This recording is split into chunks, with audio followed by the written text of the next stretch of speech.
So the exhibition is really friendly for families and people of all ages. I always say that the story of Titanic is one that transcends generations and has really stood the test of time.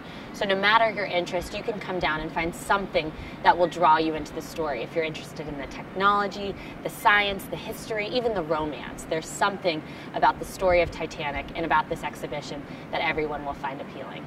So there really is no better way to experience the story of Titanic than through these authentic artifacts that have been recovered from the wreck site of Titanic 2.5 miles beneath the ocean surface.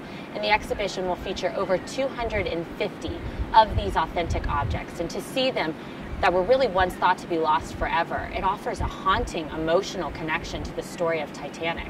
So not only will we have artifacts, but we'll have recreations of some of the ship's rooms, like a first-class cabin and a third-class cabin, and to experience Titanic really the way people did 101 years ago is what we're trying to recreate here.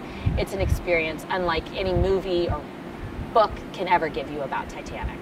One artifact in particular that gives me goosebumps every time I see it and will be featured at this exhibition is the bell from the crow's nest.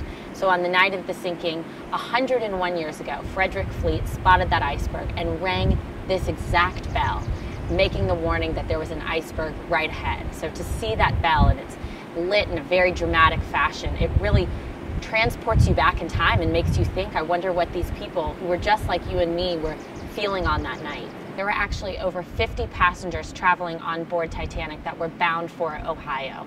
About 36 of them actually survived the sinking. And at the Great Lakes Science Center, they have a memorial dedicated to those individuals. So it's a great connection to the story of Titanic that makes it even more local.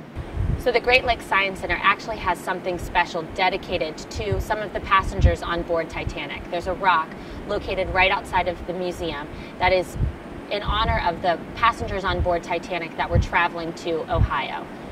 So there's connections around the world on this great ship, and there's some that are even in your backyard.